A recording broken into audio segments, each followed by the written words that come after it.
Yeah, and now to do something completely different. I'm going to talk about hypotheses in a sense, because we only know a little, and I will begin in a broad sense and go down to the details. So you have to bear with me for a while, but we will get there. And my name is Peter Lindbom. I'm from Uppsala University, and my dissertation came in 2006, and I was a part of the C project with Birka and Garrison. And my talk is about archery and arrowheads in specifics. And my work when I wrote my dissertation is about arrowheads, as I said. And what I did was a synthesis of all the Scandinavian typologies that there are. Rygg, Böne is not Scandinavian, but anyway, Medvedev and the Greeks. And instead of changing all the names, I put them all together in order to have a big view of all the finds we can see and try to identify them. And during this time, Vladislav managed to see to it that I got to go to Moscow and see the Gnostovo find. And to my big amazement, I found that these arrow points that were said to be Scandinavian was very similar both to the Norwegian tradition and also the Swedish one, but more similar actually to the Swedish one. So what I did was that I investigated the finds from Gnostovo and started to look at them and see what types we actually had in Sweden.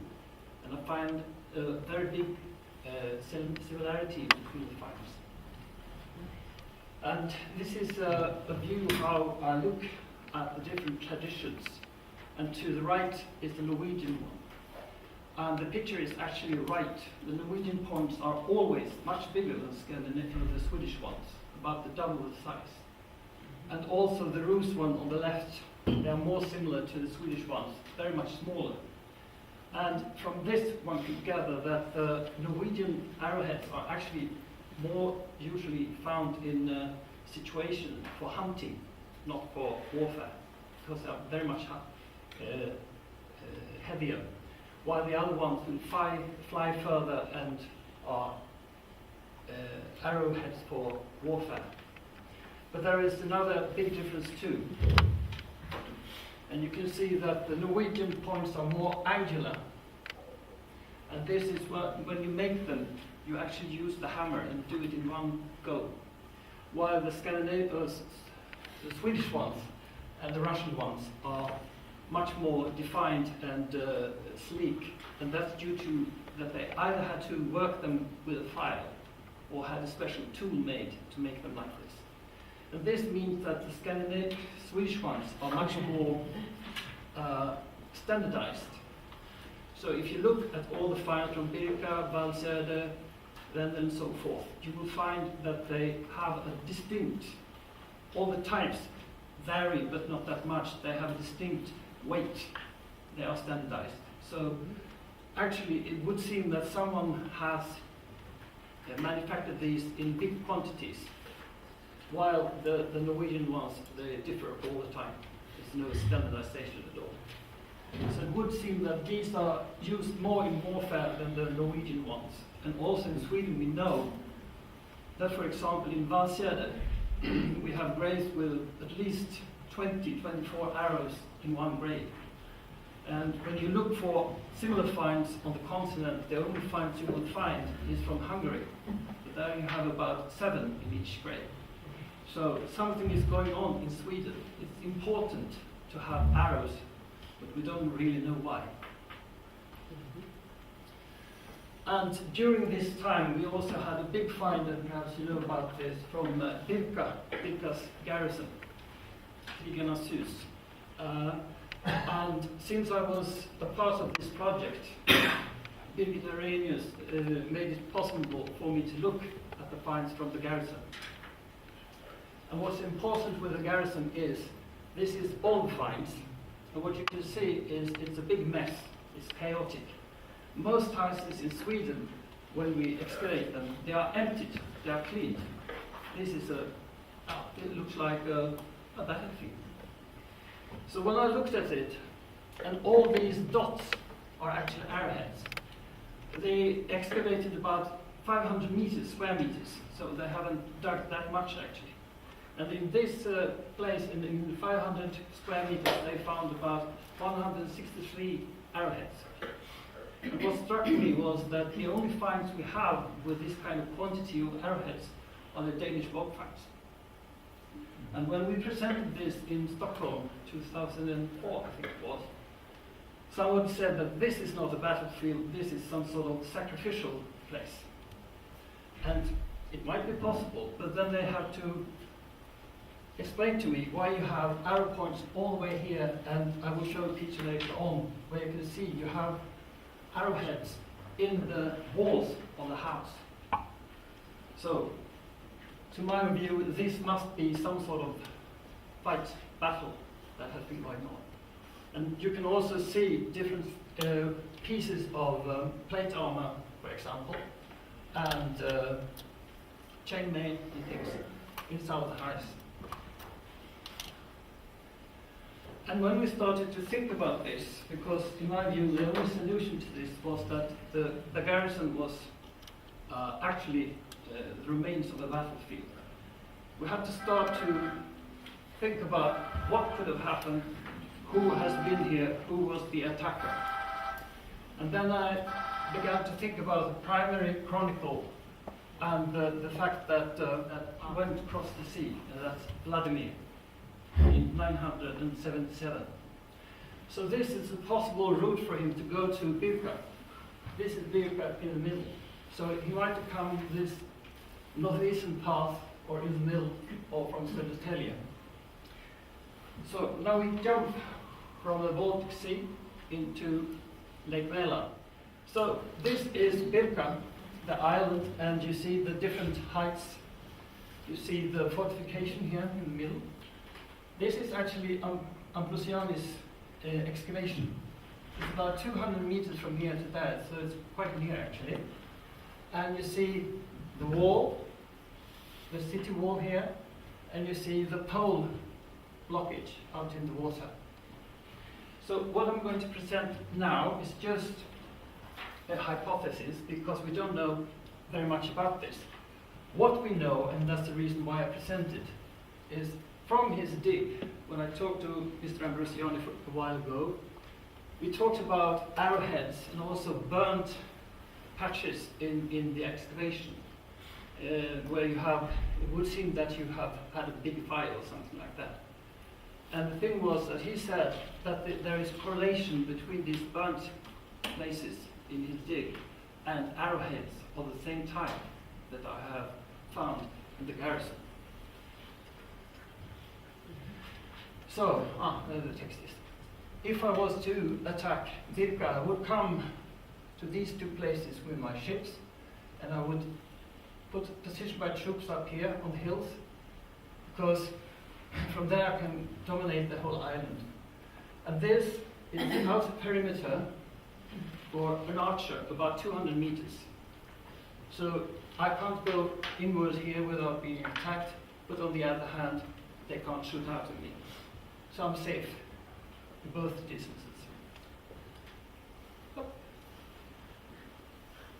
Yeah, so what would happen was that from the fortress up here, we could shoot about here. It's about 200 meters. And it's the same from this place.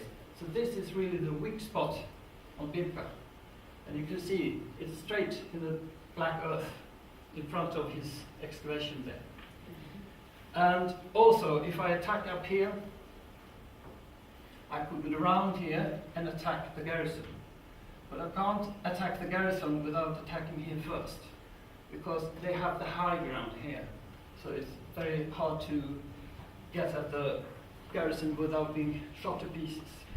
And this is how it will look like. This is the same part. This is, of course, the fortress.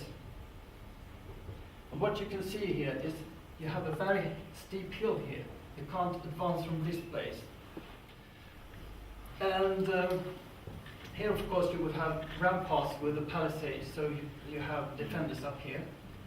It's also interesting, as you know, the most famous grave fields in Birka are situated here near the fortress. And you have the most richest graves from 581 and 644 are situated in the north and in the east. And they are very similar, and both are equestrian graves with weapons. So, here you have the defenders, and they have the high ground, and they will shoot at the people attacking. So, if you are not attacking them from the other direction, you will not be able to get into here. So something must have happened, and we really don't know why, because at the moment we only know about this piece here, and it's only about 500 square meters. But these are the trenches that they actually dug, and you can see the red patches here are the places where they burnt everything. So it would seem that they somehow managed to set this fortification on fire. And what we think is that they might have landed here at the jetty with boats and started to shoot at the defenders from about 200 meters. And here up in the north you have a lot of arrowheads, but you can see a concentration here before the ramparts and in the house. And I talked about these Russian arrowheads, and all the blue, light blue ones are the M62 type, the Russian version of the most famous or occurring Swedish ones, the A2. Okay, so now we get to the house, and I told you earlier about all the arrowheads in the walls. And you can see that most of them are actually in the walls or even inside, but in the walls still. So you can see here you have the rampart with the palisade, and you can see it's nothing here, and they have excavated these totally. So it's nothing here. It would seem that they had some sort of feature or construction, a palisade or something in between there. And this is actually Armand's trench from the 1930s. And you can see there is a big difference in how they show them, because these are measured with modern total satellite equipment, while these are each meter, so we don't know exactly how they are found. One of the problems with this is we actually don't know from which direction the arrowheads were shot, because the archaeologists were not interested in this. So they just measured them, they didn't look in which direction. But as you can see, it would seem that somebody has actually taken a lot of time and actually aimed at the house or people outside it. And this is the thing from the side, the profile. And you can see nothing is found down here. Everything starts before the rampart and the palisade. And you can also see the fire, where the fire has been found in the ground where they make the trenches, is on the inside here. But all of these are arrowheads, and you can see they are not very far down in the earth, just on the surface, about 30 centimeters or so.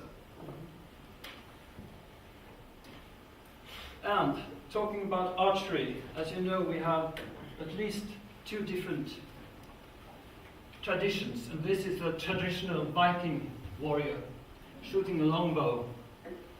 And you might know that when you shoot this style, you use 3 fingers like this.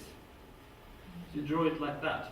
And strangely enough, we put the arrow on the left side.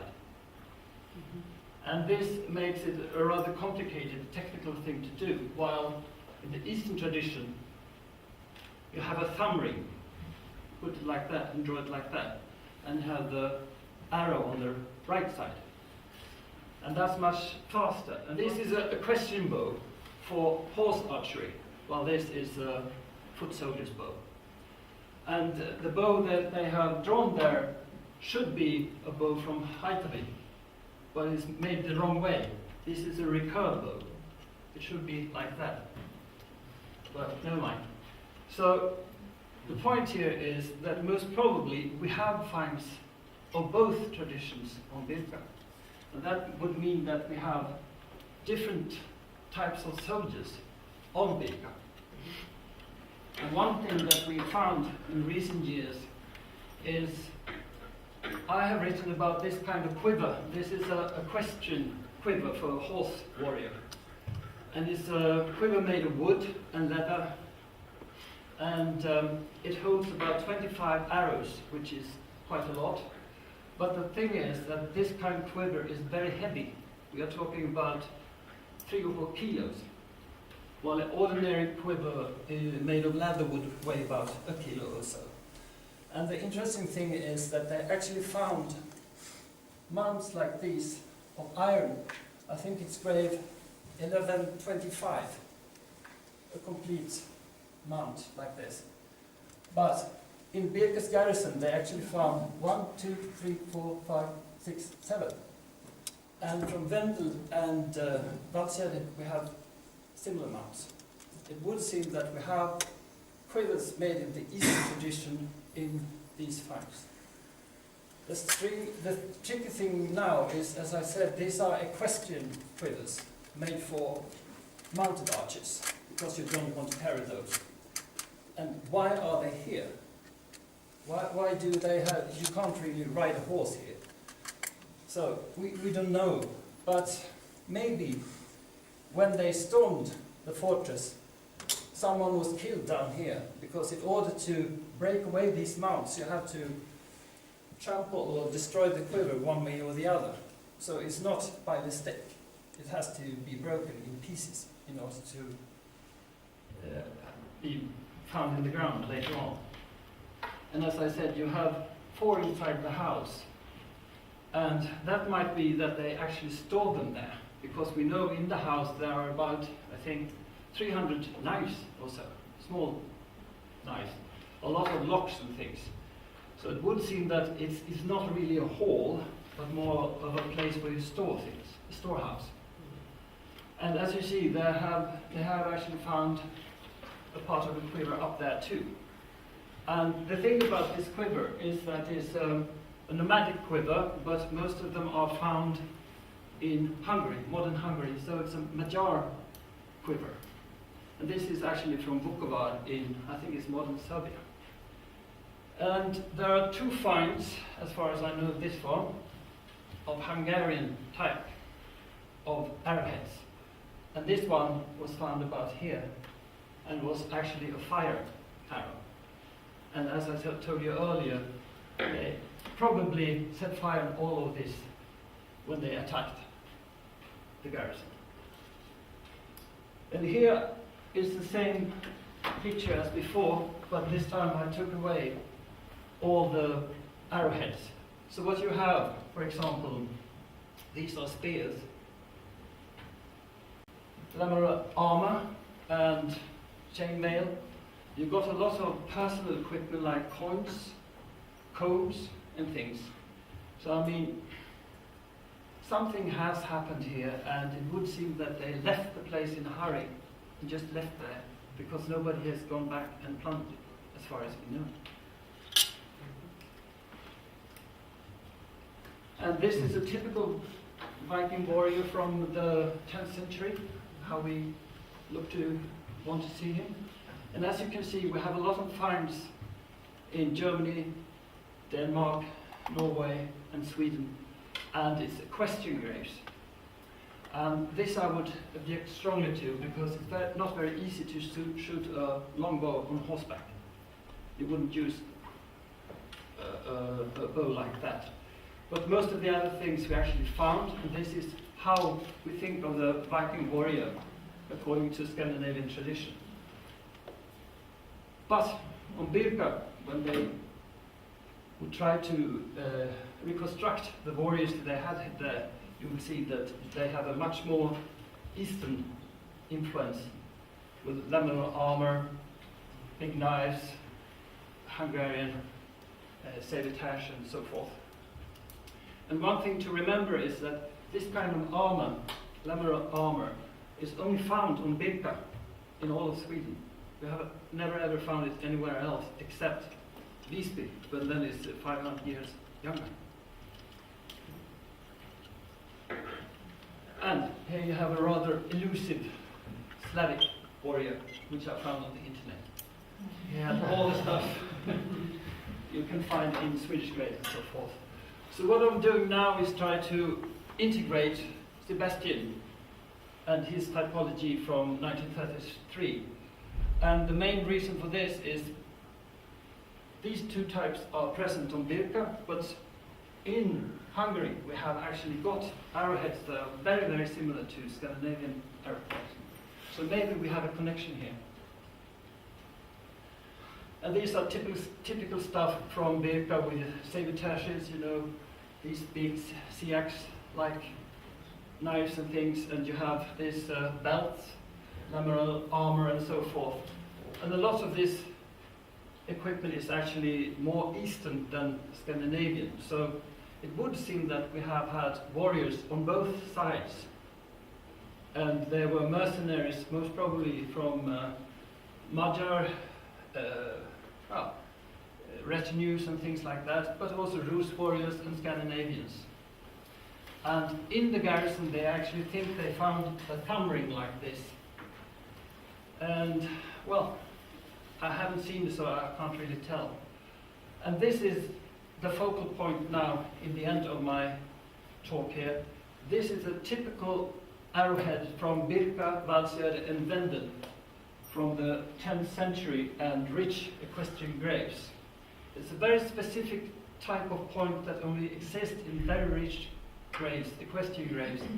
It's triangular and said to be armor piercing. And the only similar point we have found in all of Europe really is this Hungarian point, type F. And you know, Mr. Andren in 1963 said that this kind of point was actually influenced by Magyarian warriors. And the thing is that in order to make this point called the Greus D1, you have to use this kind of swinge because it's very hard to make. And you see the Hungarian similar one near it. It is much easier. It is not all these things and triangular point. But in order to see whether this is right or not, we actually made experimental shooting, and yes, it penetrates armor, no problem at all. And the thing is, what it does is actually crack the rings. It breaks them open. So, if they shot these points at armored enemies, it would kill them, certainly. The strange thing is, when we look for this kind of point, they are actually only found in rich graves from Birka, Valsöde and Venden, but not in the garrison. So they haven't used them. They have the armor, but they didn't use it in practicality. So we really don't know what happened. And in order to show whether this is true or false, what I'm talking about, we have to make more investigations on Birka, but we have to start to look for proof for that the end of Birka was actually a violent one. And in order to do that, we have to make comparisons between the found material from here to there, but also look in other places. And I would say that this here in the middle would be the place to look, because it's near the black earth. And one thing is, if they progressed here, they couldn't just leave them up in the fortress because they couldn't breach them. And then they could sack the town at will. But in order to do that, we have to do more investigations with metal detectors, but also G-radar and things like that. And that's all in the future.